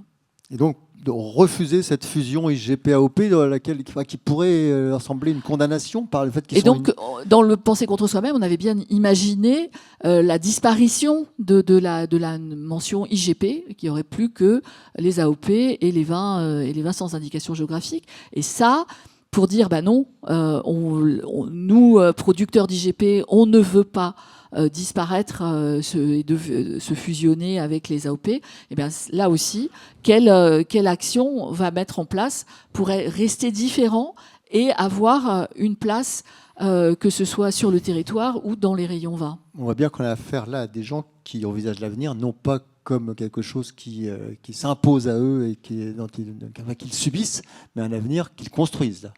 C'est un peu le cas de Vincéo. Alors Vincéo, c'est, en deux mots, vous connaissez peut-être pas ici, parce que c'est un peu cousin du cluster Innovin que vous connaissez mieux ici. Mais c'est un cluster de fournisseurs en Occitanie, au départ en Languedoc-Roussillon et ensuite en Occitanie avec la fusion des régions. Et c'est un cluster de fournisseurs. Alors, les fournisseurs, c'est des gens extrêmement importants dans la filière, comme vous le savez, et en même temps extrêmement frustrés parce qu'ils dépendent beaucoup de l'état de santé de la filière. Et en plus, ils la connaissent souvent assez mal parce qu'ils la connaissent qu'un maillon dans lequel ils ont une relation de client-fournisseur. Et donc, ils subissent. Ils ont des idées sur quand même l'état de santé de la filière, sur peut-être que la filière aurait pu faire mieux, ça serait bien pour elle, puis pour nous aussi. Voilà, ils se demandent un peu. Et quand on vend des intrants, quand on voit des arrachages, on se dit c'est peut-être pas l'idéal pour eux, mais c'est pas très bon pour nous non plus. Est-ce qu'on pourrait pas peser là-dessus? Et vous voyez qu'à ce moment-là, c'est des gens qui ont fait une prospective à leur création, qui leur a servi d'ailleurs beaucoup pour se fédérer. On parle à ce moment-là de prospective un peu managériale, la vocation managériale. Ça permet vraiment... Là, ils ont créé des fonds de cartes communs. Ils ne savaient pas très bien ce qui les rassemblait au début, d'ailleurs. Et ils ont mieux compris.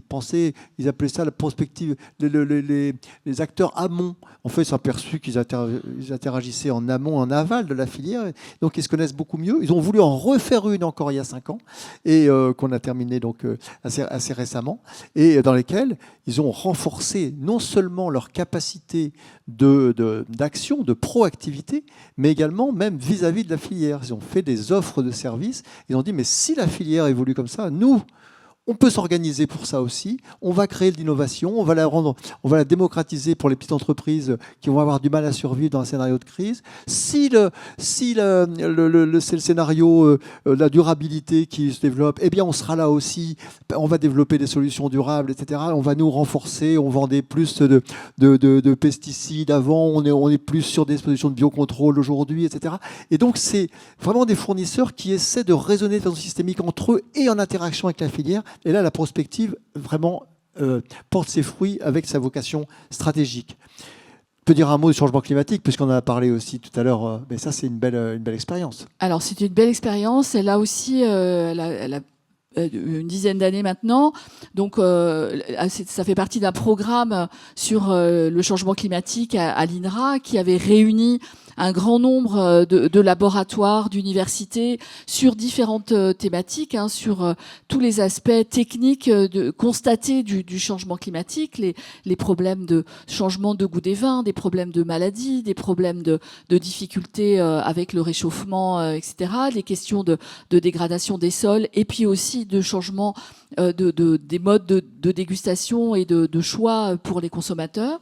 Et donc, le travail commun de ces différents spécialistes de ces sujets a permis d'identifier 4 chemins vers des futurs possibles et des modalités d'adaptation possibles du vignoble au changement climatique, soit en allant plus ou moins loin vers l'innovation, soit en allant plus ou moins loin dans le sens du déplacement géographique. Donc c'est comme ça qu'on a un scénario où on change très peu, où on essaye de conserver, mais forcément on sent bien qu'on aura moins de production. Un scénario où au contraire on va jouer le déplacement. Et les vignes vont aller chercher la fraîcheur, aller chercher les nouveaux terroirs. Et donc ça, c'est un scénario qu'on a appelé nomade. On a un scénario innovant qui va mobiliser toute la richesse de la recherche pour essayer de maintenir le plus possible le vignoble dans ces zones historiques et en essayant de garder le plus possible le même goût pour ne pas perdre le consommateur. Et puis un scénario plus libéral où on va aller dans toutes les directions pour maintenir une activité vitivinicole sur le territoire français. Et ça, donc, c'est la partie prospective. D'ailleurs, on était venu la présenter à Bordeaux en 2014, en décembre 2014, me semble-t-il, à l'invitation de l'INRA Bordeaux. Et après, donc, qu'est-ce qui s'est passé alors ? Après, ensuite, donc, on a mis en débat dans les différentes régions viticoles. Et puis, les scénarios, bien sûr, il y a eu le même exercice de préférence sur les différents scénarios. Mais ce qui est intéressant, c'est que ça a aussi permis d'élaborer, au-delà des publications scientifiques qui ont été notamment primées à l'OIV, mais un plan d'action qui a pu être remis au ministre de l'Agriculture en août 2021 et différentes. Donc vous avez les différentes publications qui sont disponibles. Et ce plan d'action se met en œuvre aujourd'hui avec un certain nombre de déploiements, d'expérimentation et de... j'ai oublié, j'ai perdu le mot sur sur Vitiliance, sur les démonstrateurs. Les démonstrateurs, voilà, les démonstrateurs de Vitiliance qui permettent d'avancer dans un sens choisi par l'ensemble de la profession. Donc ça, c'est une belle, effectivement, vous voyez, c'est une belle illustration. On parle de prospective. Hein, on ne sait pas ce qui va se passer, mais on voit ce qui pourrait se passer. Et on commence à voir ce qu'on pourrait faire. Les professionnels s'en emparent, s'organisent avec uniquement notre soutien méthodologique pour définir leur stratégie, qui est basée exactement sur ce qui était remonté des régions viticoles, et avec beaucoup d'ailleurs de consensus entre les régions qui ne s'étaient pas concertées, évidemment. Et vous voyez que là, ça a permis une stratégie, donc prospective stratégique, stratégie et mise en œuvre. Là, les 4 maillons sont bouclés. C'est exactement ce qu'on aimerait faire d'ailleurs. On est en train de terminer un projet qui s'appelle Vitae sur la sortie des pesticides aujourd'hui. On est en train, et on a, j'ai reconnu quelques têtes dans la salle de scientifiques qui ont participé à ce travail, un gros projet de 6 ans de travail conduit par l'INRAE ici, l'Université de Bourgogne à Dijon et des chercheurs de l'Institut Agro et de l'INRA Montpellier également. On a terminé une prospective et on est en train effectivement de s'en servir comme outil de dialogue aussi avec les chercheurs, bien sûr, pour retrouver toute cette interdisciplinarité, et puis avec les professionnels qui veulent s'en emparer pour essayer de bâtir des stratégies face à ces situations complexes qui ont trait à la protection des plantes aujourd'hui, avec des pesticides qui ont évidemment une efficacité évidente pour certains d'entre eux, limitée pour d'autres, et puis de façon, et des risques environnementaux que plus personne n'ignore aujourd'hui, mais qui tout ça pose des problèmes d'ordre de tout ordre, et notamment économiques importants. Donc au fond, ce qu'on voulait vous faire sentir ce soir, c'est que évidemment, pourquoi on ne sait pas dire ce que va devenir le vin, c'est parce qu'il n'y a pas de réponse simple, mais qu'il y a quand même des réponses à trouver, des réponses complexes. Et ce qu'il ne faut pas perdre de vue, c'est la notion d'anticipation. Ce n'est pas parce qu'on ne peut pas prévoir qu'il faut abandonner l'idée d'anticiper. C'est exactement ce que disait François tout à l'heure sur la loi E20. Ce n'est pas prévisible, mais c'était anticipable. Donc au fond, l'avenir du vin, c'est sans doute ce que les acteurs, les décideurs de la filière, mais tous les acteurs, voudront qu'il soit, pour peu qu'ils soient déterminés à partager des visions d'avenir, à imaginer ensemble des scénarios, à influer même sur l'occurrence de ces scénarios. Qu'est-ce qu'on veut ? Et au fond, il y a un exemple que moi j'aime bien aussi. Hein. C'est un peu pareil, c'est une étiquette de vin. J'adore ces étiquettes de vin qui viennent... voilà, ça, vous ne voyez pas très bien, mais c'est un vin qui aurait l'air de loin, comme ça, sur le cligne des yeux. On dirait, oh, ça ressemble à un truc, une étiquette de château qui pourrait être Bordeaux, Sud-Ouest. Ah, mais non, sauf que là, c'est Thaïlande. Ah, Château des Brumes. Mais c'est pas grave parce qu'il a 62% de Syrah de Thaïlande et 38% de Cabernet Sauvignon de France. Pas mal. Pas mal, exactement. Ça pose la question, qu'est-ce qu'on veut ? Si on interrogeait peut-être des gens ici, ils diraient bah, c'est un scandale, qu'est-ce que c'est que cette histoire-là ? Voilà, comme on disait tout à l'heure. D'autres qui diraient mais attendez, si c'est ça là, si c'est ça l'ambiance de la mondialisation, bah, faut peut-être s'y mettre. Si on veut conquérir des marchés en Asie et qu'il faut jouer à ça, bon, bah, est-ce qu'il faut s'y préparer ? Y compris à contre-cœur, parce que c'est pas du tout ce que mon grand-père m'avait soufflé à l'oreille quand il m'a légué la vigne. Ok ? Est-ce qu'il faut s'organiser pour que plus jamais, non seulement en France, mais sûrement pas en Europe et peut-être pas du tout dans le monde, est-ce qu'on a les moyens de ça ? C'est ça, faire de la prospective. Stratégique, évidemment, sinon ça n'a pas beaucoup de sens. Et au fond, cette question-là, là qu'on traite sur un exemple avec un petit peu d'humour, mais vous voyez bien que c'est pas que l'humour, c'est des signaux faibles qui font un peu frémir aussi. On pourrait s'apposer sur, nous on a repéré, il y a au moins 5 grandes questions qui font que, au fond, c'est dans les mains des décideurs. Et les décideurs, c'est-à-dire leurs électeurs, c'est-à-dire nous, c'est-à-dire nous tous, vous tous. La définition du vin, est-ce qu'on y voit clair? Toi qui as présidé des sessions à l'OIV encore la semaine dernière, on parle que de ça à l'OIV, non? On parle beaucoup de la définition du vin, maintenant qu'on a défini le vin désalcoolisé, le vin partiellement désalcoolisé. On se repose la question de savoir si un vin naturellement fermenté, qui ferait 6 ou 7 degrés, est-ce qu'on pourra un jour l'appeler vin ou pas? Donc il y a beaucoup de questions autour de la définition, sans parler des questions d'aromatisation, de glycérol, etc., etc. De la même façon, la localisation des vignes, qu'est-ce qu'on veut? Est-ce qu'on subit le nomadisme qu'évoquait Françoise tout à l'heure? Est-ce qu'on le subit, qu'on le regarde monter vers la Belgique, la Suède, ou est-ce qu'on l'accompagne? Qu'est-ce qu'il faut faire avec ça? C'est exactement la question qui a été posée sur le projet La Cave. La place du vin, boisson alcoolique dans la consommation. Donc, est-ce que ça reste normal de consommer des boissons alcoolisées? Bon, le bras de fer avec l'OMS est loin d'être terminé. Et puis, de l'autre côté, le sucre, est-ce que c'est mieux? Nos collègues du jus de raisin qui cherchent aussi à valoriser la vigne avec des jus qui seraient de moins en moins sucrés et plus en accord avec les attentes des consommateurs. Tu parles de jus de raisin. Est-ce que la diversification aujourd'hui, c'est contre la filière ou est-ce que c'est pour la renforcer? Est-ce que jusqu'où on peut diversifier? Quelles sont les marges de manœuvre? Est-ce que c'est à la filière d'organiser ça? Aujourd'hui, c'est dans les mains des décideurs aussi. Et le dernier sujet, la mondialisation des échanges, qui prend un grand choc aujourd'hui avec les difficultés géopolitiques.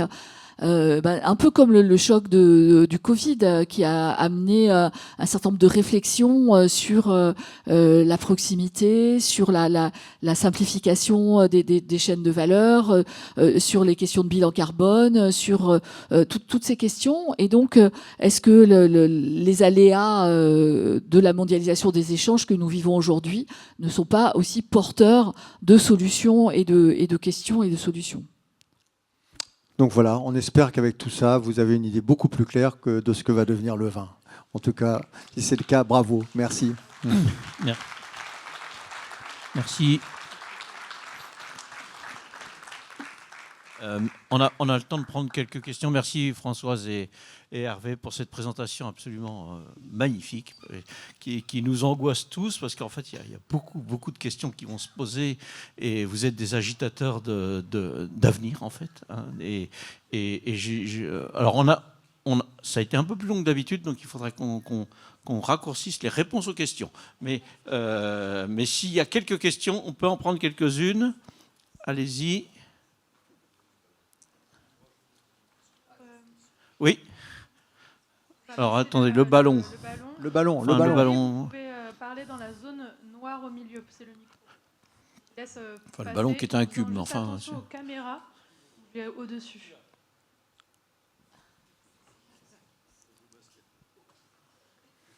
C'est pas mal.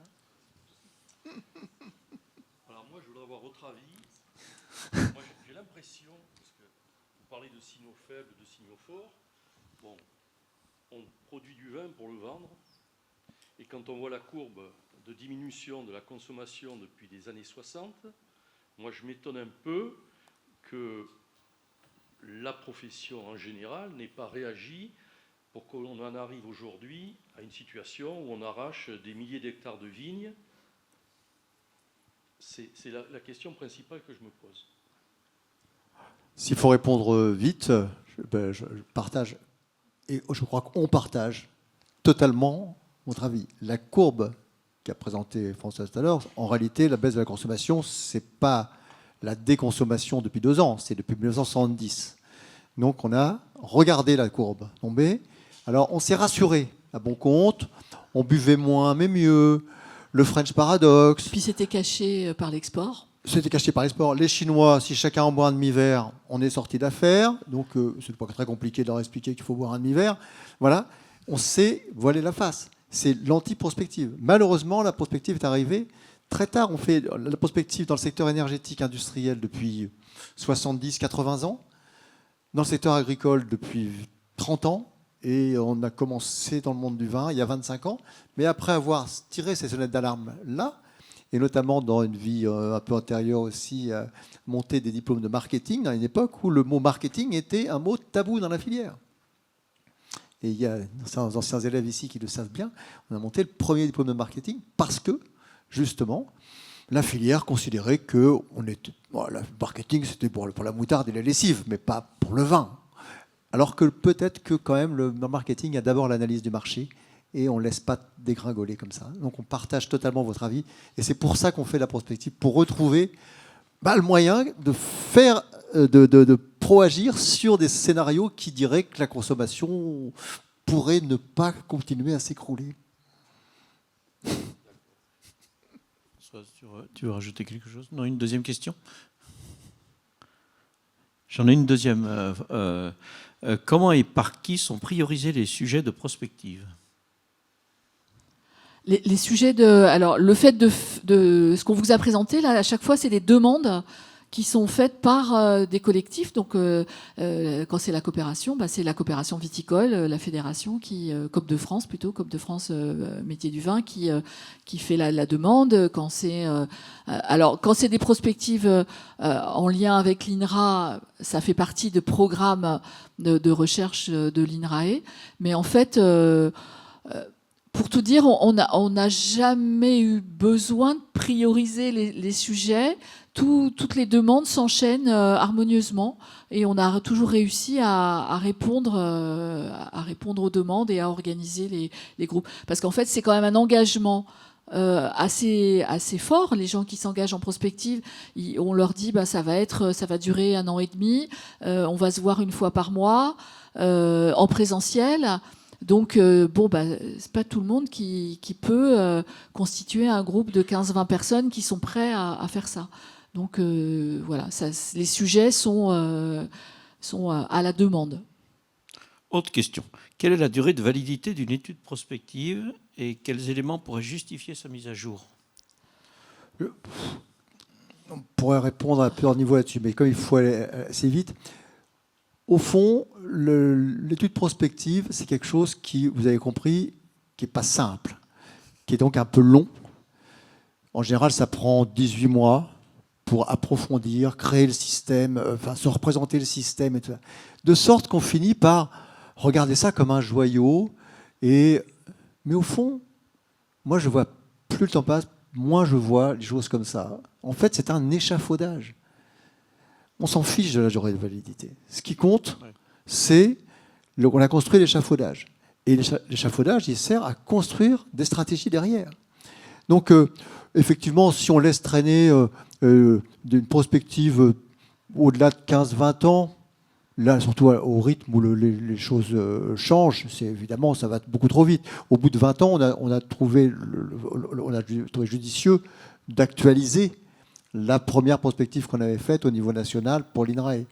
Mais là, franchement, si vous prenez la prospective bio qui a 10 ans, les prospectives, vous n'allez pas dire, oh là là, c'est complètement obsolète. Parce que c'est de la... Comme dit Patrick, qui pourrait être là, c'est de la pâte à modeler, à réfléchir. C'est des stimulants de la pensée. Tu as parlé d'agitation. Au fond, il y a plein de choses qu'on a écrites il y a 15 ans. On les écrit aujourd'hui. Il y a des choses, il y a des trous, des choses qu'on n'a pas vues, c'est normal. L'intelligence collective, elle n'est pas infaillible. Il y a des choses qu'on n'a pas vues. Puis les choses qu'on a tellement vues, les gens nous disent mais c'était incroyable, c'était visionnaire ça. C'est pas tout visionnaire, c'est la méthode qui fait ça. Quand vous retournez une hypothèse, vous avez des choses qui n'existaient pas à ce moment-là et qui existent aujourd'hui. C'est normal, c'est la méthode, c'est tout simple. Voilà, donc la durée de validité, je ne sais pas, une dizaine d'années en tout cas, facilement.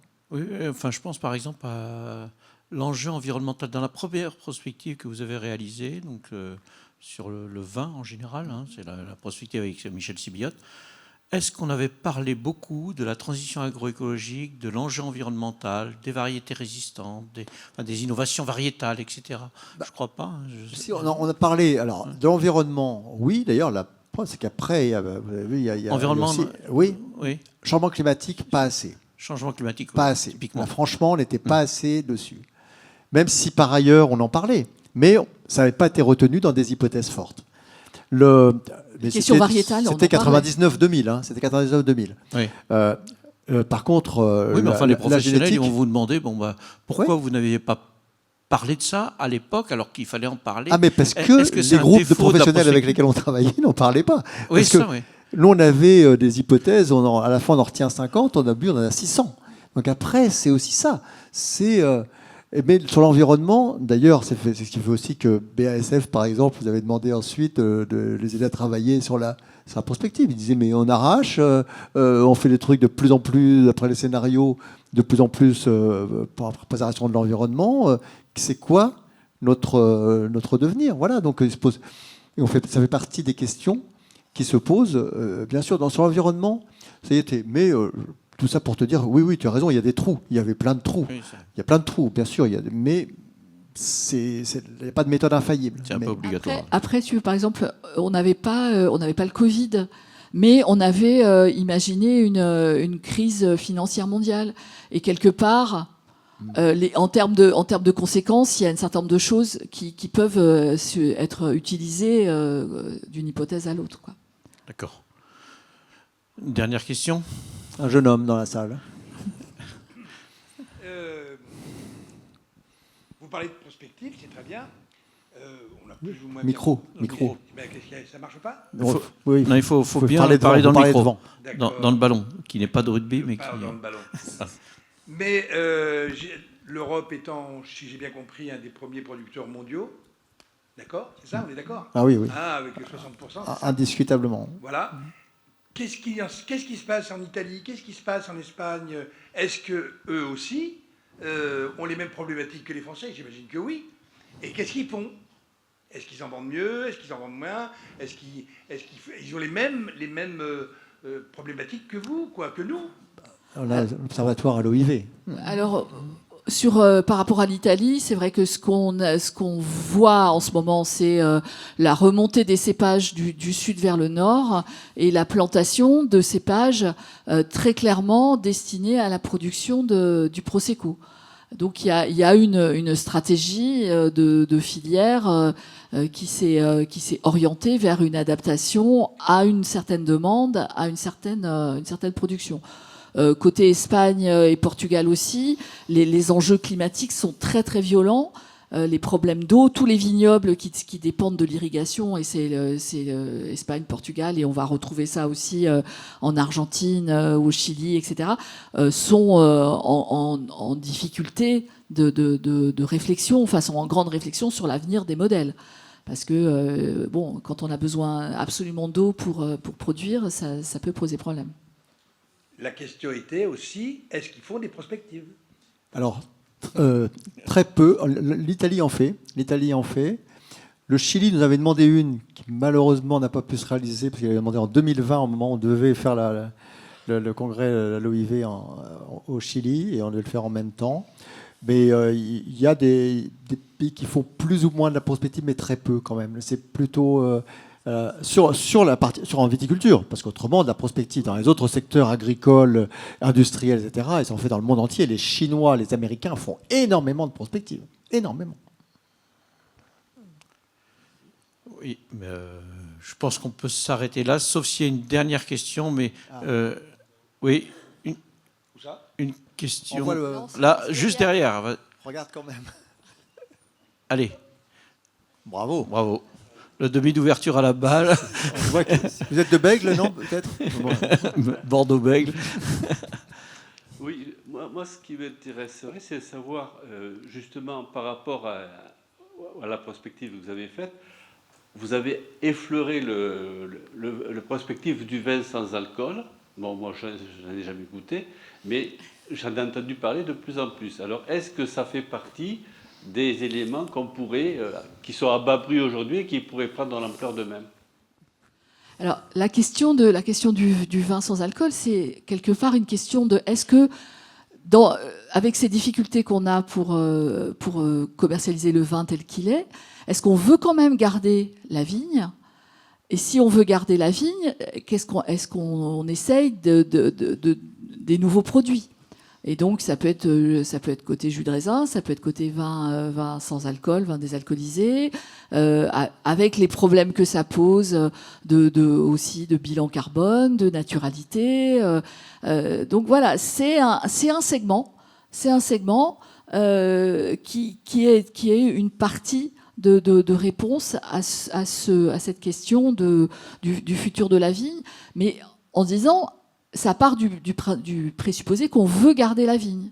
Donc il y a aussi ça comme question qui est posée en amont, et puis qu'il y a des circuits commerciaux qui permettent de diffuser ces produits-là. Donc voilà, c'est une partie peut-être de la réponse. Enfin, moi, ça me renvoie exactement. D'ailleurs, c'est un article qu'on a écrit avec Eric et quelques autres, compris qui sont dans la salle peut-être il y a 1 ou 2 ans, où en gros on disait on produira plus jamais comme avant, on consommera plus jamais comme avant. Et pour autant, c'est pas foutu. Il faut simplement réinventer un peu ce qu'il y a entre deux. Et ça fait partie des choses. On voit bien qu'il y a une demande. Il y a une demande qui bouge, qui frémit sur des vins sans alcool, pour des vins avec moins d'alcool. C'est d'ailleurs 2 segments, à mon avis, complètement différents. Mais en tout cas, il y a des choses qui s'ouvrent là. Il y a aussi en amont la production. On veut garder de la vie. Donc ça, c'est aussi des moteurs qui sont des moteurs culturels, des moteurs agricoles, des moteurs économiques, très forts. Mais il faut réinventer tout ça. Il faut réinventer ces maillons-là. Ils ne vont pas se mettre en ordre tout seuls, comme par magie. Donc là, je pense qu'on a une filière qui a été portée quand même par des éléments très positifs, très favorables pendant longtemps. Et là, qui doit s'interroger sur chacun de ces maillons et de l'organisation de ces maillons-là de façon moins automatique qu'avant. C'était un peu facile quand les consommateurs réguliers étaient légion, c'est-à-dire jusqu'à 1980, ils étaient majoritaires en France, jusqu'en 1980, et avec des consommations dont vous avez entendu parler de 2, 3, 4, 5 litres. C'est absolument inimaginable aujourd'hui, mais ça tire un secteur d'une façon qui est incroyable.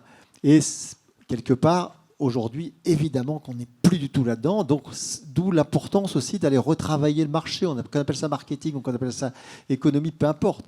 Mais on est obligé d'aller retravailler segment par segment, réinventer des choses parmi lesquelles il y a sûrement une place pour certains vins sans alcool, certains vins désalcoolisés, certains vins. Mais c'est en tout cas, ce qu'on veut dire aussi à travers ça, c'est que c'est sûrement pas la panacée. S'il y avait la panacée, on ne vous aurait pas retenu 1h30 ou plus. On aurait dit, ben voilà, on l'a trouvé. Ce que va devenir le vin, c'est le vin sans alcool, ou le nolo, ou je ne sais quoi, ou le vin. Non, non, parce qu'il ne va pas y avoir comme ça une météorite qui va arriver comme ça. Il va y avoir un construit, et sûrement plus fin, plus complexe qu'avant.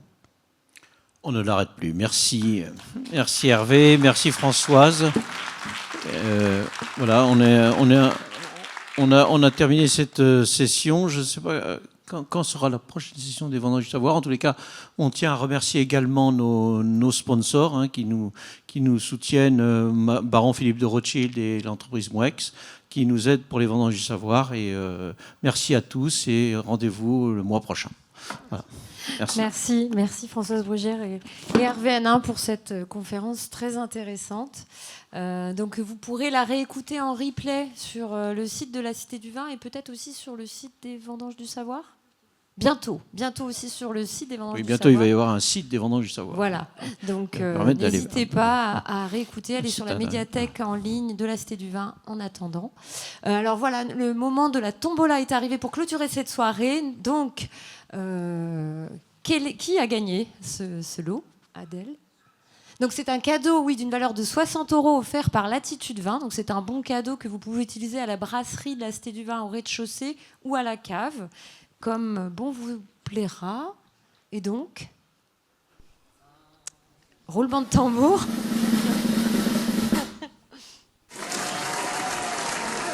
Alors c'est la place F19. Ma chère Adèle va remettre le lot à la personne qui est sur le siège, parce que c'est pas évident. Voilà, bravo. Félicitations. Félicitations. Merci à tous. Merci beaucoup, à Au bientôt, revoir. au revoir.